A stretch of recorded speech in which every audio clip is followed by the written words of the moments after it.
चलो अभी ये तो देखने लायक है नहीं, मीन्स ये तो काफी इजी सम है। तुमने को कॉस्ट ड्राइवर का रेट से दे दिया है और उसके हिसाब से तुमने को प्रॉफिटेबिलिटी स्टेटमेंट ये बनाना है। तो ऐसा सिमिलर सब हमने ऑलरेडी किया हुआ है, और आई थिंक यही वाला सम भी किया है विथ डिफरेंट नेम।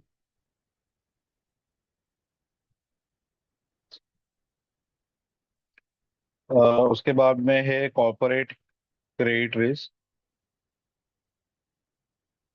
इसमें ना सिर्फ ये एमसीक्यू में ये याद करना कि क्रेडिट रेटिंग एजेंसीज कौन कौन से है और उनका क्रेडिट रेटिंग का सिस्टम कैसे है। तो इंडिया में जो क्रेडिट रेटिंग एजेंसीज है उसमें एक आता है ये क्रिसिल।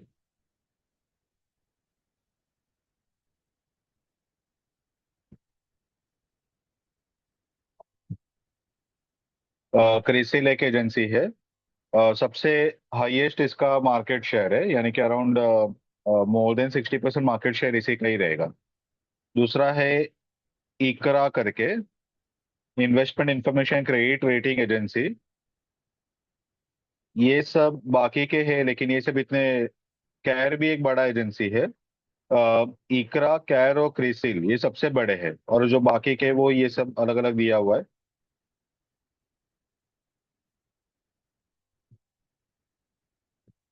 ठीक है। ये सब सेबी के थ्रू रजिस्टर्ड है, और ये लोग क्रेडिट रेटिंग का सर्विसेज प्रोवाइड करते हैं। जो क्रिसिल है ये स्टैंडर्ड एंड पुअर जो है ग्लोबल लेवल पे अमेरिका का सबसे बड़ा credit rating agency, S and P, उसका ही सब्सिडरी के फॉर्म में ये फॉर्म हुआ था। ये डेट्स का क्रेडिट रेटिंग करता है और बाकी का सर्विसेज भी प्रोवाइड करता है। 1988 में आईसीआईसीआई और यूटीआई ने मिलके ये कंपनी को स्टार्ट किया था, और उसके बाद में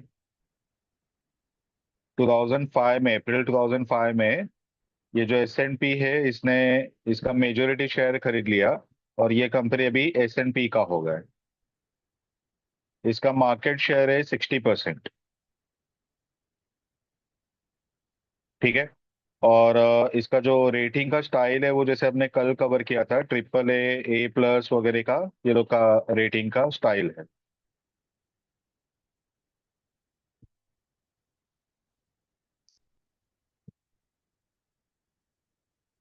तो ये triple A, double A, triple B, double B, B, C, D, ऐसे अलग अलग रेटिंग के सिंबल्स है।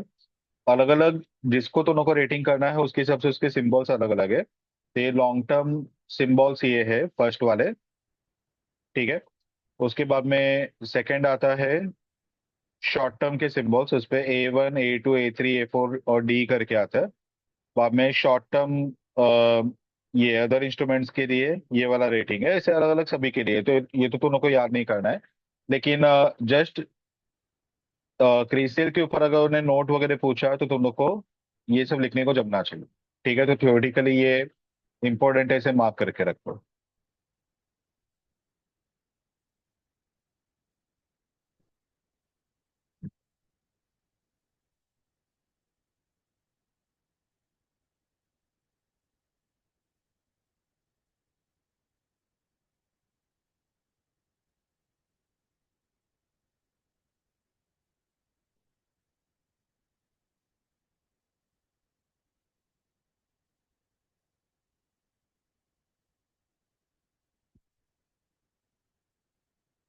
ये देखिए अभी सेजल का और ये मेरा, ये अभी सेम बुक, पेज नंबर 36 पर।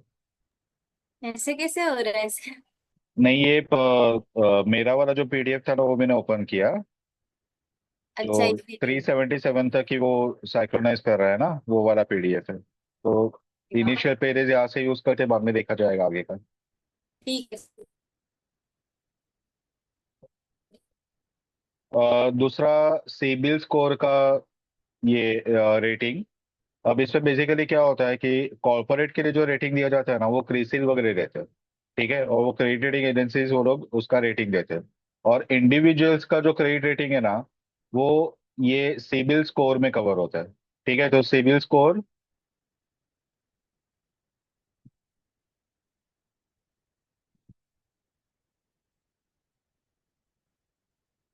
इंडिया में सिविल स्कोर 2007 में इंट्रोड्यूस हुआ। ठीक है। और ट्रांस यूनियन सिबिल लिमिटेड, ये कंपनी ने ये सिबिल स्कोर स्टार्ट किया था।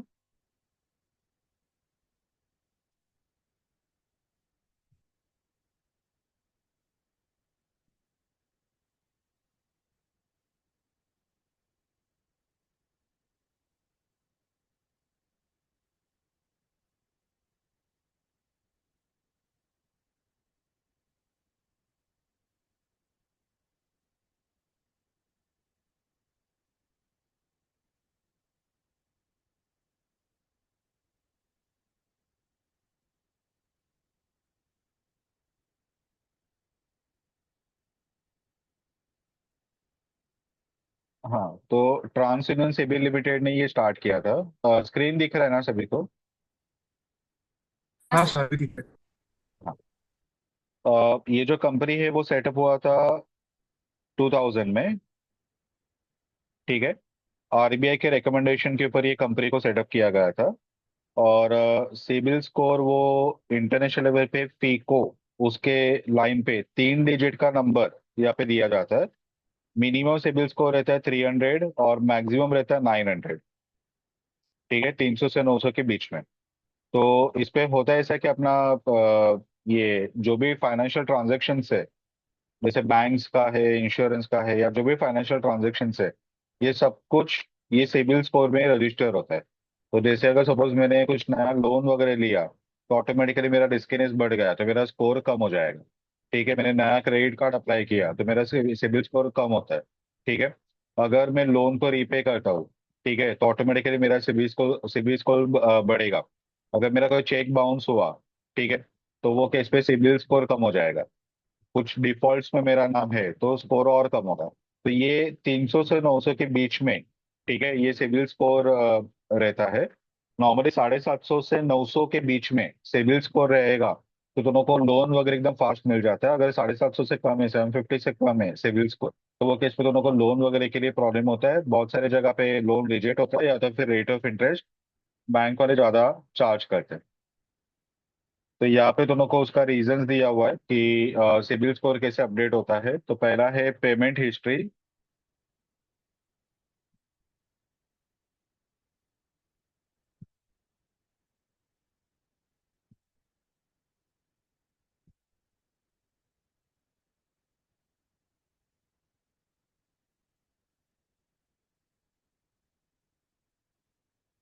High credit card balance, credit mix, increase in debt burden. तो ये सबसे दोनों का स्कोर अफेक्ट होगा, यानी कि तुम लोग कितना टाइम पे अपना क्रेडिट कार्ड का बिल, लोन का जो ईएमआई है, वो सब दोनों पे करते हो, उसके ऊपर वो सिबिल स्कोर डिपेंड है। दूसरा है हाई क्रेडिट कार्ड बैलेंस। अगर तुम लोग ने बहुत सारा क्रेडिट कार्ड का आउटस्टैंडिंग बैलेंसेस रखा है तो स्कोर कम हो जाएगा। क्रेडिट मिक्स, यानी कि लोन्स वगैरह जो तुमने लिया है, ठीक है, अलग अलग टाइप के loan, personal loan, car loan, home loan वगैरह, वो सब यहाँ पे अफेक्ट करेगा। और अगर इंक्रीज इन डेट बर्डन, नया लोन के लिए एप्लीकेशन वगैरह दिया, तो उस पे भी ये होगा।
ये पेज नंबर 43 पे तुम लोग को कुछ क्वेश्चंस दिए हुए हैं। ये दोनों के रेशियो के ऊपर के क्वेश्चंस है। ये जो है डेज ऑफ सेल्स आउटस्टैंडिंग, ये दोनों का डेटस टर्नओवर रेशियो, उसका दूसरा नाम है। तुम लोग को डेटस टर्नओवर रेशियो पे फाइंड करना है। तो net credit sales divide by average debtors plus average bills receivable. ठीक है, तो वो फॉर्मूला अप्लाई करके दोनों का आंसर निकालना है टाइम्स में। और डेज में पूछा है तो दोनों को ऑब्वियस पे डेज में पूछा है तो दोनों को फाइंड करना पड़ेगा in terms of number of days. तो average debtors plus average bills receivable divide by credit sales into 365 करके आंसर आएगा।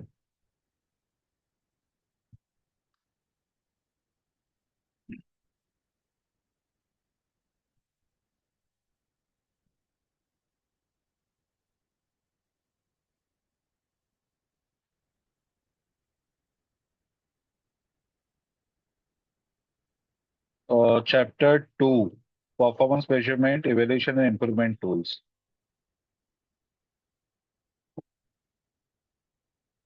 इस पे बैलेंस स्कोर कार्ड करके दिया हुआ है। अब ये जो बैलेंस स्कोर कार्ड है ये काफी इंपॉर्टेंट है। ये एग्जाम में इसके ऊपर क्वेश्चन नॉर्मली हर अटेम्प्ट में आते ही थे। ठीक है, 2016 सिलेबस में भी ये टॉपिक इंक्लूड था। तो ये टॉपिक अगर तुम लोग को थियरी पढ़ना है सेक्शन 1 से, तो ये टॉपिक श्योर पढ़ के जाना। इसके ऊपर क्वेश्चन आने का पूरा चांस है। ठीक है। कौन सा टॉपिक सर, आपका आवाज break? Balance balance score card, chapter 2।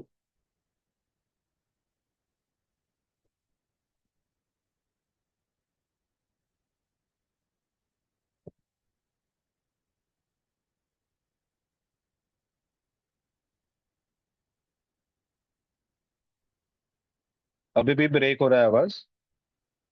नहीं, अभी आ रहा है। ओके।